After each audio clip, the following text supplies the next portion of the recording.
So again, welcome back to the latest lecture session. So we have been looking at, I believe, a particular example in the context of soil vapor extraction. So we were given, what do we say, data with respect to, let's say, different grids, right?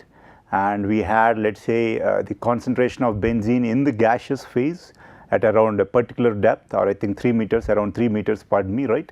And we looked at calculating or estimating the total mass, right? And in that context, we assumed or presumed that no NaPl is present, right? And then we went ahead and looked at the relevant concentrations and then looked at calculating the total mass. I think we came up with around estimation with an estimate that 1 ton or around 1 ton of the relevant benzene was present, let's say, right? So in that context, obviously you need to be able to design a system that almost all of this will be removed, especially through your soil vapor extraction. As in, let's say, once you pump out the initial gas, let's say, right, that's contaminated, again there is going to be desorption from the soil, or change in phase from the compound, or change in phase of the compound which is adsorbed onto the soil into the gaseous phase. Same case for the compound that's in the aqueous phase, right? It is going to change phase from aqueous to gaseous. As in, what's going to happen here? Let's say you have soil out here, and you have the contaminant adsorbed onto this particular soil, and let's say you have this particular contaminant in the gaseous phase, let's say, right. So what's going to happen once I remove this particular gas, let's say there is not going to be any more contaminant out here. So what's going to happen again? Then this particular contaminant is going to desorb or change phase again. There is going to be equilibrium again, right. The equilibrium has shifted because you removed the contaminated gas, and thus again you are going to end up with what do we say, equilibrium shifting, and thus the driving force again, right. So you are going to have other equilibrium again, right, or new equilibrium again. So that's something to keep in mind. So in that context, we are trying to look at effect of gas flow on the radius of influence, right. And there are different ways to look at or define radius of influence, but for having a constant reference, right, we are going to look at 1 inch of water to be the threshold, let's say, for calculating this radius of influence now, right. So let's look at the data that we have out here, right, and let me go back to my Excel sheet. So I plotted the relevant data here. So in column A, I have the distance, column B, C, D correspond to the pressure readings, let's say, at different distances for different flow rates. And what are the flow rates here? 0.02, 0.01 and 0.005, right, and then I plotted them here. So here on the x axis we have distance 0 to 35, right, and on the y axis we have the relevant pressure here, right. So let us just try to understand the system. I mean, obviously it is self explanatory, but just look at that, I guess. So closest to this particular center, or the center of the well, right, which is pumping out the gas, you have the highest pressure, right, and the highest pressure is 45 inches of water, and that should obviously be the case for the one that is pumping out more gas per time, and that is what you see, it corresponds to 0.02 meter cube per second flow rate, right. And obviously as I move away from the particular well, let us say, right, you see that it is decreasing out here, right, as in the influence or the effect of this particular pumping the gas out decreases the further away you are from the particular center line of the well, right. So that is what you see. But obviously looking at this figure, let us say, rather than just the table, gives you an idea about the maybe the complexity of the system, as in it is not linear, as in just because it is 0.0 at 0.02 it is 45 out here does not mean at 0.01 it is going to be half of that, as in it is not going to be 22.5, as you see it is 30, let us say, per 0.01, and it is almost 25 for 0.005, right.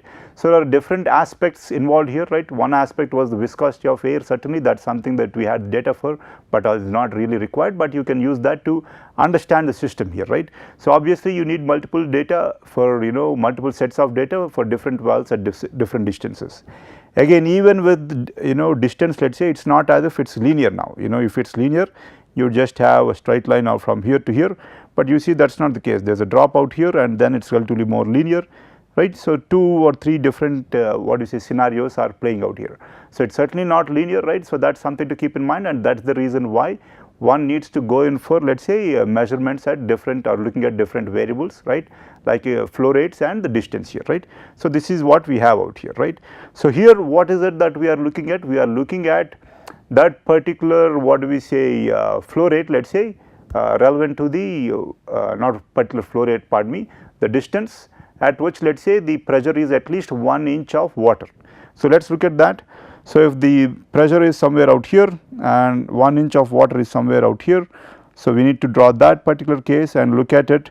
So, for this case it is around 20, this case as in for 0.005 meter cube per second, the radius of influence will be around 20. For this one around this as in for 0.01 meter cube per second, it is around 30, and for this case around 35, let us see, right. But that is obviously we are visually estimating it, but we need to obviously interpolate it. Let us just try to do that, I guess, right.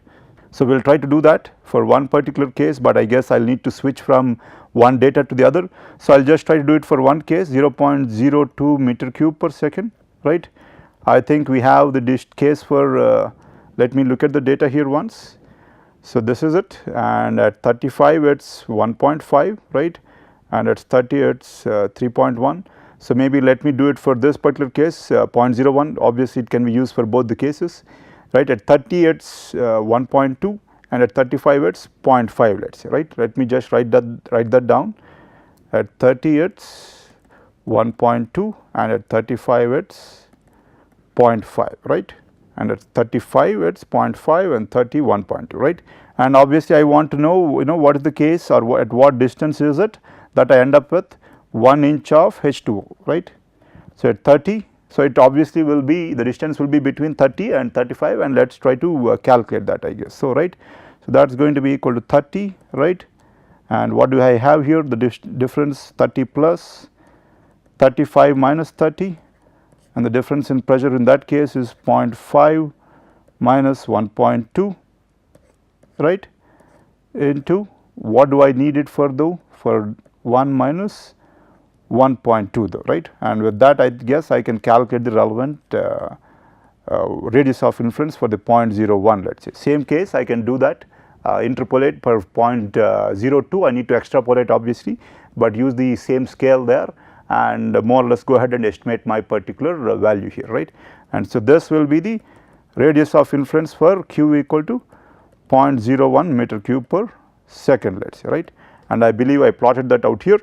So, as expected 0.02 will have the highest what do we say radius of influence, that I think is around 35, but should be slightly greater than 35, and for 0.01 again maybe 31 or something like that, right, and for 0.005 it is slightly greater than 20, right. Again this is from linear interpolation or extrapolation now, right. So, from this I have what do we say some based on just the limited data that I have, pardon me, right.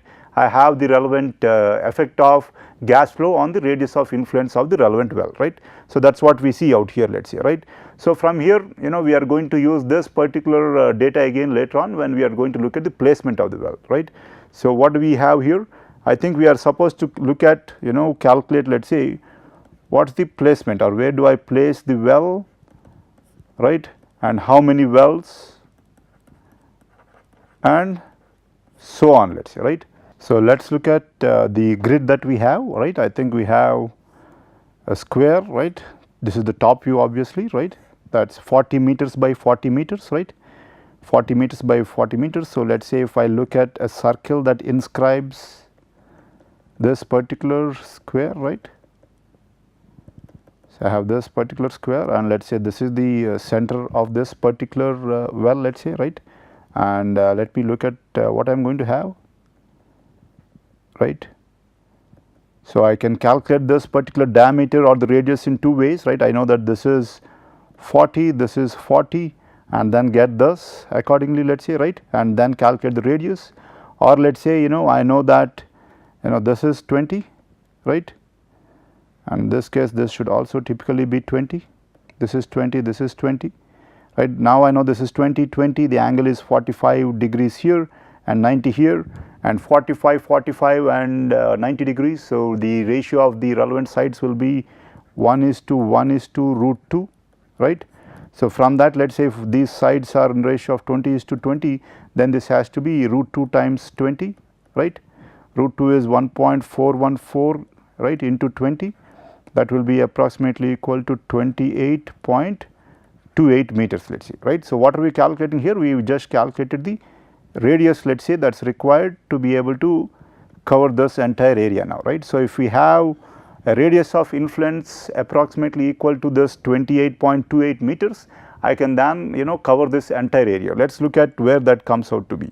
So, for 28.28, let us say, right, 25, 26, 27, 28, or let us say 29, it comes out to be some such value near or less than 0.01 meter cube per second, right.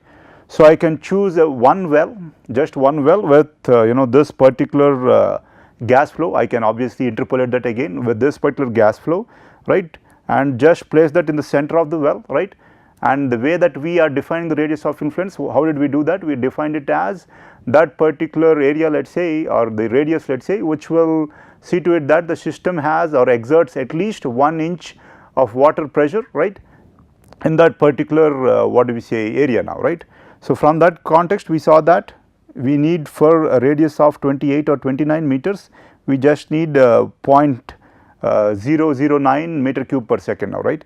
So, to be on the conservative side or estimate or conservative estimate, we can go with the 0.01 meter cube per second and relatively higher radius of influence, right. So, let us say we are going to choose what now? We are going to choose just one well, right, and I am going to choose what do we say such that it is going to be placed at the center of this particular circle that inscribes this grid, right. I am going to place it in such a way, and the radius of influence is, what is it now, approximately equal to I think 31 meters or so, and as we have just looked at it, let us say it is going to completely encompass this particular area. Or obviously you can go for smaller wells, let us say as in 0.05 or or such wells, but obviously you are going to have some inefficiencies or such, let us say, with respect to the energy and so on, let us say, because you are going to have multiple overlaps and such. So, this I guess is a more economical design, let us say, right. So, now let us move on to the next aspect. What are we supposed to look at? So, we are supposed to look at the estimate time to remediate the site, right. So, how do we get that? Obviously, we can look at complex models, let us say mass balance, right, as in I can write dC by dt equal to so on and so forth, and look at the time it takes to go to for the relevant concentration to reach 0, right, that is one way. Or I will look at the simple case as in I will take the total mass, right, and then say that okay, the rate at which I am pumping out the mass will be given by Q, which is the flow rate that I just looked at, times the average concentration, let us say, and average concentration of pumping can be assumed to be some value, let us say, right. So, for that particular case, what am I doing here? I am obviously assuming that the average concentration extracted is 10% of initial average concentration of 1.42 gram per meter cube, right. So, let us say I have, I guess, initial average concentration is 1.42 of the gas, let us say, and I am assuming that only 10% of it is the average that I am pumping it out. Slightly conservative, but typically is required because the ray, as you reach the fag end of the system, this is going to be the case though, right. Again, how are we going to measure this? We know that total mass is equal to what now? Q is volume per time, right, times concentration is mass per volume, let us say, right. And so, here if I multiply by this by time, then I will get the total mass, let us say, right. So, to get the time, it is nothing but total mass by Q. This is Q, this is C, and this is T, right. Total mass is Q into C into T. So, time is equal to total mass by Q times C, and this C is, as we are saying, 10% of C naught, let us say, C naught average, let us say, right. So, that is what we have out here, and we are going ahead with that particular case, let us say, right. So, let us look at that calculation. So, that is what we have out here obviously, right, and let us look at the calculation. So, time to remediate it is 1.1 into 10 power 6 grams, that is something we calculated earlier, right, in part A. This is the flow rate that we chose, right. So, this is the total mass by Q times the average concentration average, 10% of that anyway. I believe the average we calculated was 14.2 gram per meter cube based on taking the average of all the relevant what do we say grids or the concentration in the relevant grids, right, and we now get this, right, and let us see what the value is turning out to be. So, we have these many seconds, makes no sense to express it in terms of seconds, even days does not seem something that is easy to understand. So, in terms of years we see that it takes almost 2.5 years to, if we rely only on soil vapor extraction, to be able to pump out all the contaminant. And how much contaminant? Almost equal to 1 ton of benzene, let us say, right. Again, what are the aspects here involved? That the benzene is not present only in the gaseous phase, it is also adsorbed onto soil, and also what do we say, in the relevant water, let us say, right. So, obviously to pump out all this, what needs to happen? As I pump out some air, let us say, fresh air is going to replace the air that was pumped out, and again new equilibrium between the gas and solid, pardon me, and also gas and water, right, and then you are again going to pump out. So, if I keep doing that, it is going to take me around 2.5 years to be able to pump out the relevant aspects here, right, or pump out the relevant benzene here, right. So, I guess with that I am going to move on to the next topic, let us say, right. We are going to look at a particular case study, right, but because I am almost out of time here, let us say, I will look at the case study later, and we will go ahead and look at this particular or the next topic, or introduce the next topic briefly, let us say, right. So, the aspect that I am going to look at, let us say, is obviously going to be a natural corollary of looking at what is it now, soil vapor extraction outright, right. So, again, what is one of the advantages of using soil vapor extraction now? You are obviously adding air or oxygen here, right, and so that typically, depending upon the type of contaminant, let us say, is going to promote your natural process, let us say, or the biodegradation, let us say, right. So, obviously the next aspect we are going to look at is going to be bioremediation, right. Well, we did talk about natural attenuation, but that was mainly in the context of the relevant aspects with respect to groundwater contamination, right. But here obviously we are going to look at what do we say, aspects like the vadose zone, just the sediments, obviously not just the groundwater contamination here, let us see. So, we will look at that, and we will look at some of the basics again. So, some of the aspects might seem similar, right, or because obviously the principles are the same here, right. So, let me look at what I have here. So, when we look at bioremediation or talk about bioremediation, what is it that I am referring to, or what do I need to understand now, right. So, it is bioremediation, right. So, it is the use of, let us say, living organisms, let us say, right. One aspect is living organisms to either degrade or immobilize the relevant contaminant, let us say, right. So, what is it that we are looking at? We are looking at either degrading, right, or even immobilizing the relevant contaminant. So, one aspect that needs to be kept in mind is that when we are talking about bioremediation, we are talking about living organisms. So, that does not mean we are only limiting ourselves to microorganisms, right. So, the definition can also include, let us say, living plants, right. And in that context, when we are looking at only plant, let us say, we call that, or we also refer to that as phyto-remediation. So, what is phyto-remediation, right? It is the use of living plants, let us say, right, to degrade or transform from one phase to the other. When I say transform, I am typically referring to transforming from one phase, as in from the from being adsorbed onto the soil or in the aqueous phase into the plant, let us say, right. So, transformation, let us say, right, or immobilizing it, let us say, right. So, there are some fine definitions here, but that is something to keep in mind. What are they now? So, bioremediation, more or less living organisms, it can be either microorganisms or plants, and what is the end product? We either end up degrading the relevant contaminant, or at least make it immobile, let us say, or we transform it into those, what do we say, compounds, let us say, which are obviously different from the original compound, such that this particular contaminant can be transported, let us say, right. But in the case of phyto-remediation, what are we referring to? Only when we apply or look at the usage of living plants, let us say, to either degrade, transform, let us say, or change the phase of the compound, let us say, or immobilize the contaminant, right. So, a fine definition or distinction here, and that is something to keep in mind.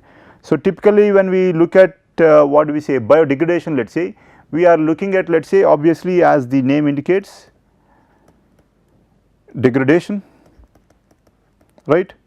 So, here we are typically referring to, let us say, when we say biodegradation, biological process used to what do we say, degrade the compound, right, just degrade the compound. There is a finite difference here, we are going to look at that, right. So, we are going to transform the compound, let us say, from the parent compound, and we are going to use biological process here. And then there is something called mineralization, let us say. What is this here though? Mineralization is when, let us say, you are going to, let us say, degrade the compound to such an extent that you are going to just end up with CO2 or H2O or so on, right. You are completely mineralizing the relevant compound now, right. So, here we have partial, no more partial degradation, but complete degradation, right. So, that is when you call that particular system to be, mineralization, I guess, right. So, that is a difference between biodegradation and mineralization. So, co-metabolism, right.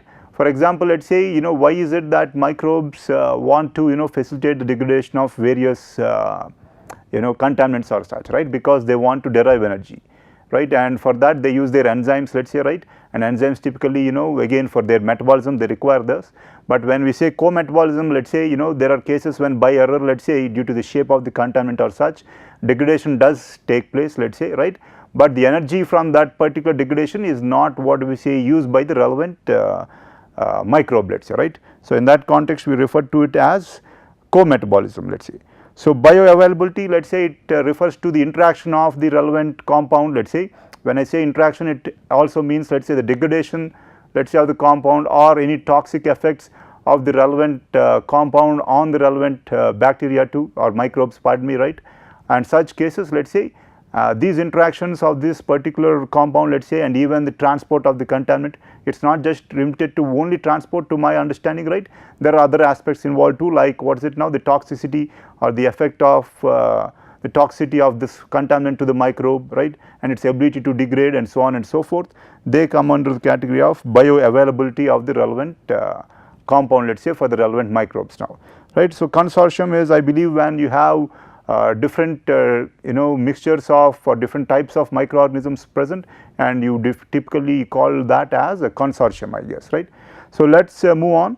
What is it that we are going to look at? Let us say, what are the different media that we are going to look at? Obviously, we are going to look at water, contaminated water. So, in that context, we also already looked at either natural attenuation or monitor natural attenuation in the context of what do we say, remediation process typically okayed by law, abroad, but typically in the Indian context, for applicability in the Indian context, we call that the natural attenuation. We also looked at the enhanced natural attenuation, let us say, right. So, this was with respect to water now, right. Obviously, now we are looking at the vadose zone, let us say, undersaturated zone, or even the sediment, let us say, right. So, here again typically we look at bioventing or such, let us say. So, all these are in situ more or less, right, all these aspects are in situ processes now, right. So, we are looking at in situ process for water, and vadose zone typically again we look at bioventing and such. For sediment, let us say, what do? You try to form a slurry, let us say, you add some water, form a slurry, let us say, if possible on the site itself, and then try to promote the promote, let us say, yes, I guess you can call that promoting. You are going to promote what we say degradation of this particular relevant contaminant, let us say. And obviously, you can also have ex situ, right, as in you are going to excavate the soil, let us say, right, and then try to remediate that in a bioreactor, right. So, bioreactor depending upon the type of your needs, let us say, or land farming, right. But when in the case of land farming, as in when you apply this particular contaminated soil, let us say, on another particular patch of land and try to remediate that by relevant means, let us say, one aspect you need to consider is that, let us say, if this is your what is uncontaminated soil and you are dumping your contaminated soil out here, let us say, right. Obviously, as we know, again leaching can occur and you can have contamination of the areas beneath it or even the groundwater. So, you need to look at having an impermeable layer and so on and so forth. Those are the aspects that need to be taken into account when you are looking at land farming and so on and so forth, right. Again, due to land farming, one aspect that needs to be looked at is air, emissions, let us say, emissions into the air, right. And that is a critical aspect, and typically there are thresholds, but again in the Indian context we are not so far advanced. But again, as I mentioned, the objective of this course is that if enough people are aware that there are considerable number of technologies out there, let us say, that are already widely practiced, right, and it is only the lack of transfer of technology, let us say, from areas where it was applied to our Indian context, I guess you can play the role of policy or decision makers, I guess, right. Again, that's one aspect out here. So media, right, in situ and ex situ, water, wet house and sediment, right, and so on and so forth, and evaluation, let's say, right. I guess I am almost out of time, so I will wrap this up. As in, what are some of the advantages now, right? So typically it's that, you know, you are not adding any extraneous reagent, right, no extraneous reagents typically, right, typically anyway. Again, I say typically because there are other cases obviously. So no reagents, and typically thus you are going to have greater public acceptance. Public acceptance is typically higher, right, and that is one aspect to keep in mind. And typically you end up with actually degrading the compound. More often than not, you have degradation of the relevant compound. And what are the disadvantages now, right? So typically it is slow, right, it is slow, and the degradation, let us say, might typically be incomplete, right, and some of these process, let us say that you know, biodegradation leads to, let us say, or causes, let us say, can even make the contaminant more mobile, right. So these are some of the aspects, but typically what is the overriding aspect? It is the cost, and in that aspect obviously bioremediation typically plays, or you know, is at a considerable advantage, obviously, because you know, other than monitoring, you know, you are not really looking at a great deal of aspects, let us say, or putting in a great deal of variables, let us say, or changing a great deal of variables now, right. So obviously monitoring will be required, right, and then there are some other disadvantages, but we will look at those aspects later, right. But I guess I am out of time, so we will continue this later, right, and also look at some of the relevant case studies for both soil vapor extraction and for bioremediation once we look into that in greater detail, right. I guess with that I will end today's session, and thank you.